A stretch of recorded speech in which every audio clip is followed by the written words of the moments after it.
बीड शहरातील जुना धाना रोड येथील रस्त्यावरील गतिरोधक हटविण्यासंदर्भात आज मुख्याधिकाऱ्यांची भेट घेऊन माजी नगरसेवक रवींद्र कदम यांनी निवेदन दिले आहे.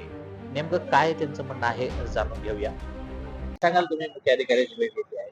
काय काय? मुख्य अधिकाऱ्याची आत्ताच भेट घेतलेली आहे आपण. बीड शहरामध्ये जे अनधिकृत स्पीड ब्रेकर विविध ठिकाणी लावलेले आहेत.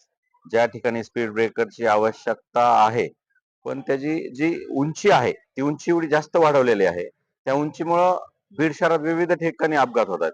आता काल म्हणजे एक 2-4 दिवसापूर्वी माझ्याच प्रभागात एक सावंत म्हणून पोलीस कर्मचारी रात्री स्वतः कर्तव्य पूर्ण करून परळून ते आलते. बीड ग्रामीण पोलीस सॉरी परळी ग्रामीण पोलीस स्टेशनला ते कार्यरत होते. तर त्यांचा अपघात त्या स्पीड ब्रेकरवरून पडल्यामुळे त्यांचा जीव त्या ठिकाणी जागीच गेलेला आहे. आणि ही त्या घटना आपल्याला ज्ञात आहे म्हणून आपण सांगतो. पण अशा अनेक घटना आहेत जिथे छोटे मोठे ऍक्सिडेंट अपघात होतात. तर माझं सीओला म्हणणं एकच आहे की ते स्पीड ब्रेकर जे आहेत त्याला एक तर कमी करा किंवा त्या ठिकाणी पूर्ण बीड शहरामध्ये एक रबरी स्पीड ब्रेकर किंवा त्याला जर झेब्रा क्रॉसिंगला जसं हायलाइट केलं जातं त्या पद्धतीने जर हायलाइट केलं तर हे होणारे अपघात टळतील. एवढंच सांगायचं. याबाबत सेवन काय?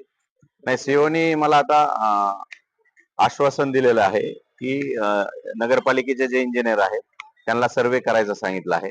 लवकरात लवकर त्या पद्धतीने त्या ठिकाणी आपण त्या स्पीड ब्रेकरला दिसतील अशा पद्धतीने कसं हायलाइट करता येईल त्या पद्धतीने ते लवकरात लवकर करून घेतो म्हणले. नाही तर अन्यथा आपल्याला आंदोलनाचा मार्ग मोकळा आहे. पण त्यांच्या बोलण्यावरून असं वाटतं की ते करतील.